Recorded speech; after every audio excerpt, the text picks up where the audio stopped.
Good morning, students. Today we are discuss the difficulty in the construction of consumer price index.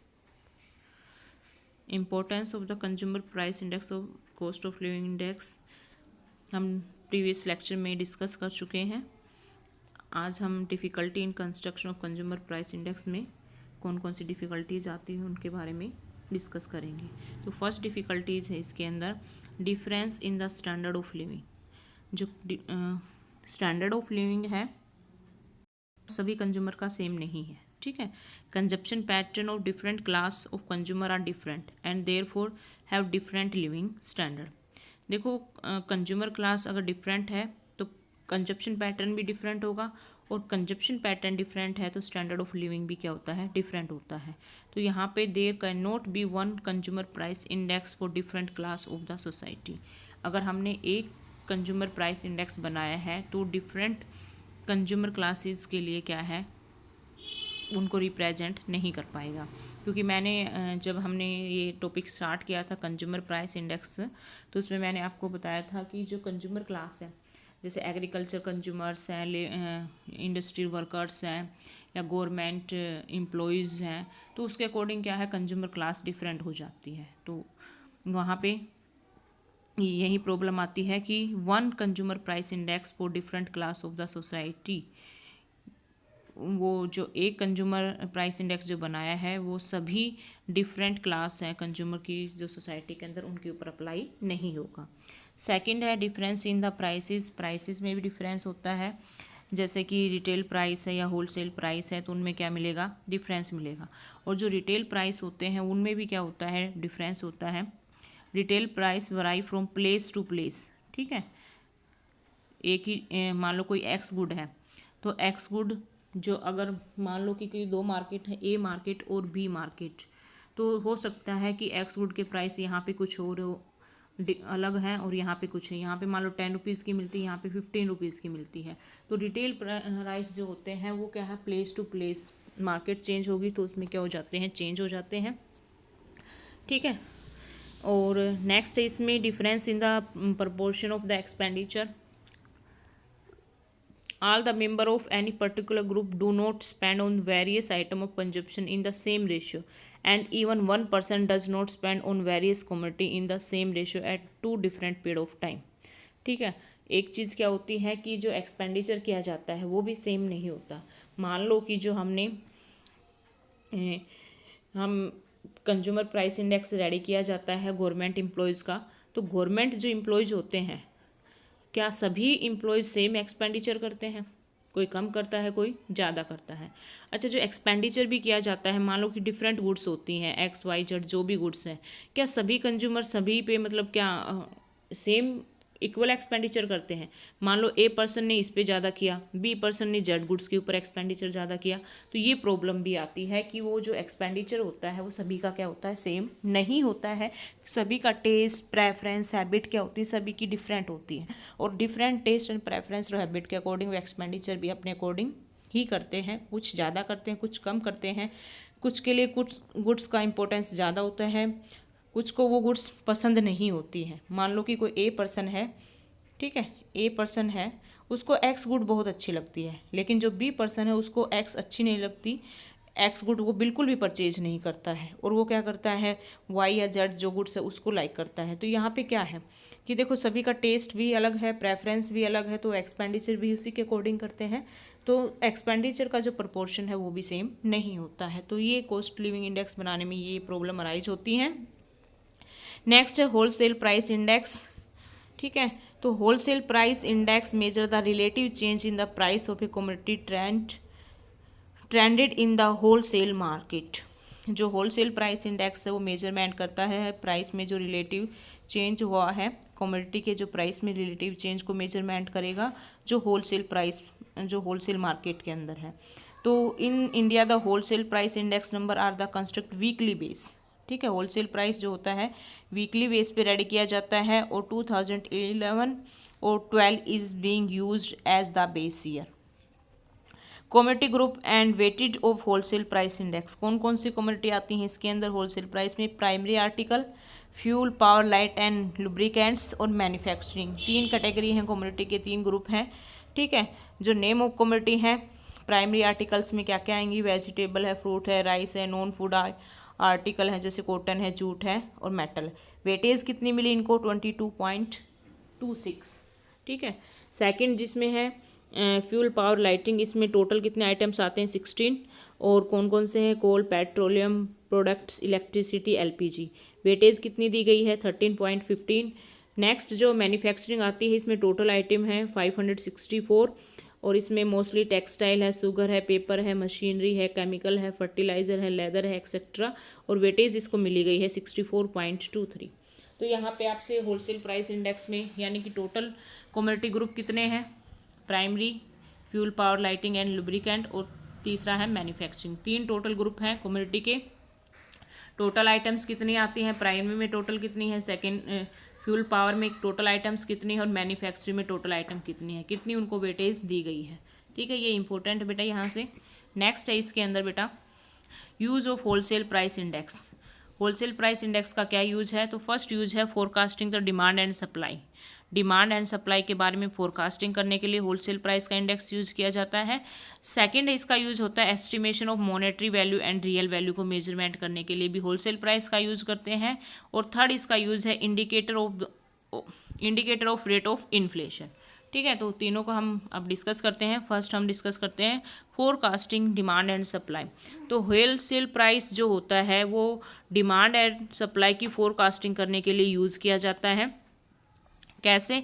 An increase in wholesale price index is indicator of excess demand. अगर मान लो कि suppose करो कि wholesale price क्या है, increase हुए हैं, तो इसका मीनिंग क्या है? डिमांड क्या है? एक्सेस है। अगर डिमांड ज़्यादा होगी तो डिमांड के ग्रेटर होने से क्या होगा? प्राइस इंक्रीज हो जाते हैं, ठीक है। और अगर मान लो कि सपोज करो it is a situation in the which demand greater than supply.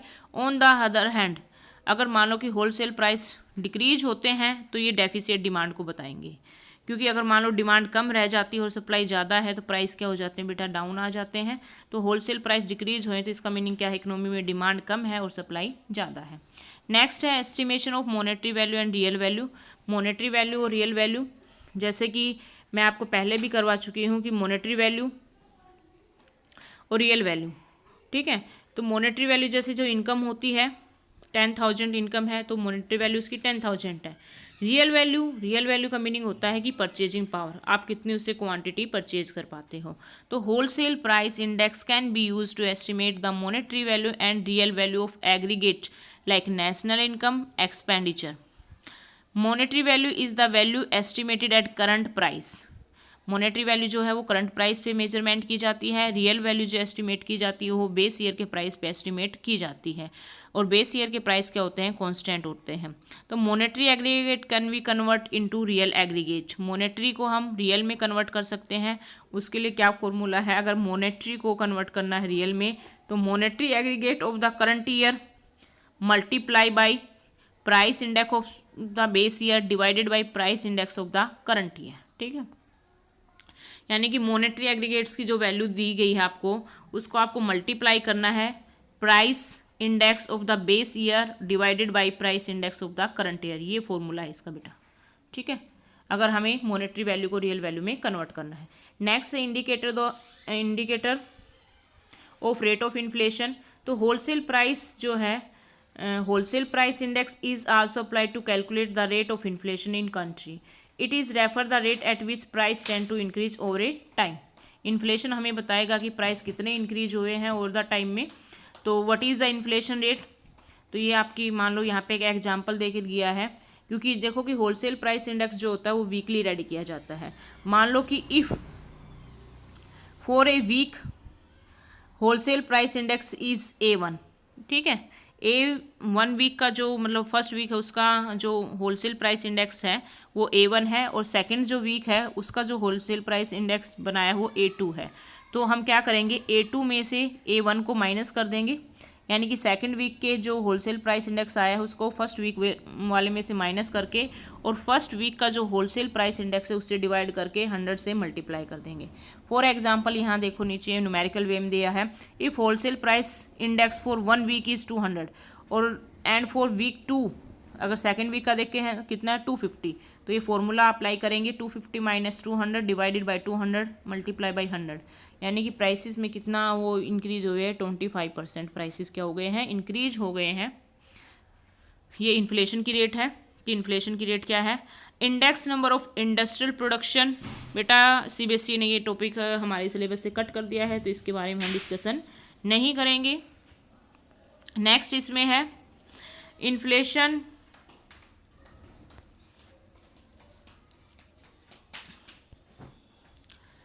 Inflation and index number. Inflation और इंडेक्स नंबर भी सिलेबस में नहीं है तो इसको भी हमें डिस्कस नहीं करना है। नेक्स्ट इसके अंदर रहता है बेटा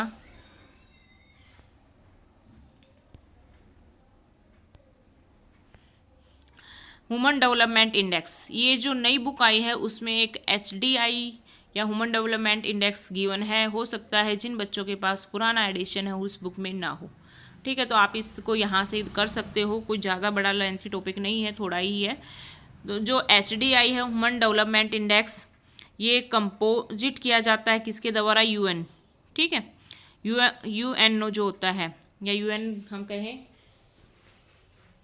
वो क्या करता है इसको कंपोजिट यानी कि बनाता है।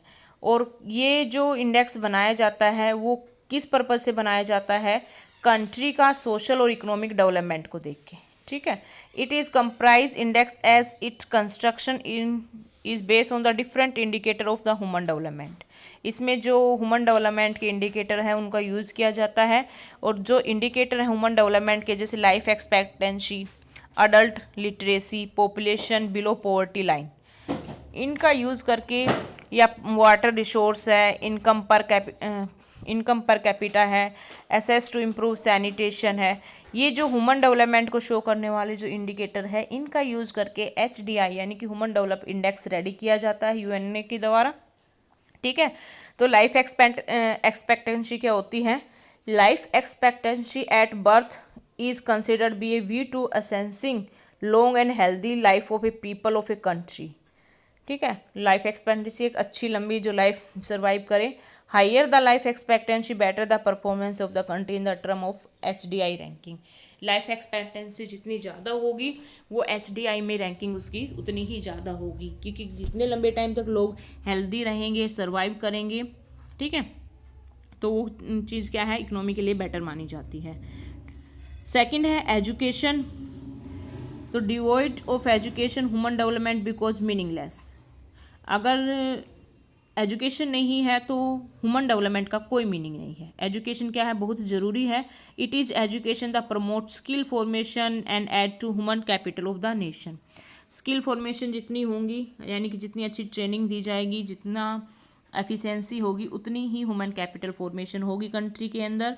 और mean year of schooling considering as the core part parameter of HDI। Better performance of country with regard to mean year of schooling place it on a high rank of the HDI। Better schooling है लंबे time की तो उसको क्या है HDI में high ranking दी जाती है। फिर standard of living. Standard of living में बेटा होता है standard of living assessed in term of gross national income, ठीक है। Gross national income it reveal output create by a country both with in a domestic territory and rest of the world। higher the gross national income better is the HDI rank of the country। जितनी national income high होगी, अगर country की income ज़्यादा है तो इसमें per capita income भी high है, और पर कैपिटा इनकम हाई होगी तो ह्यूमन डेवलपमेंट भी हाई होगा, लोगों की इनकम अच्छी होगी तो अच्छे से वो एजुकेशन ले पाएंगे, अपनी स्किल्स को डेवलप कर पाएंगे, अपना ट्रीटमेंट कर पाएंगे, एक हेल्दी लाइफ सर्वाइव कर पाएंगे। तो यही चीज़ बताई है कि ग्रोस नेशनल इनकम जितनी हाई होगी HDI में उसकी रैंकिंग भी उतनी ही हाई होगी। तो इन तीनों को प्लस करेंगे और इससे क्या आ जाएगा हमारा HDI रैंकिंग। तो इसके लिए क्या करता है, HDI is major on the scale of 0 to 1। जो रैंकिंग दी जाती है वो 0 से 1 के बीच में दी जाती है। वेरी हाई रैंकिंग जो होती है 0 to 8 से 1 तक। हाई HDI है 0.7 से 0.79 तक, मीडियम है 0.55 से 0.69 तक, और लो है तो 0.55 से नीचे। ये रैंकिंग का लेवल है, ठीक है। तो इसमें टॉप रैंकिंग कंट्रीज यहाँ गिवन है। नॉर्वे फर्स्ट पोजीशन है, स्विट्जरलैंड है, ये इनकी पोजीशन के अकॉर्डिंग। जो लो रैंकिंग कंट्रीज हैं वो है नाइजीरिया, सेंट्रल अफ्रीकन रिपब्लिक, ये आगे आपको साउथ सूडान और ब्रूंडी ये गिवन है। यानी कि ये जो है लो लेवल रैंकिंग को शो कर रहे हैं, ये हाई रैंकिंग है, ठीक है।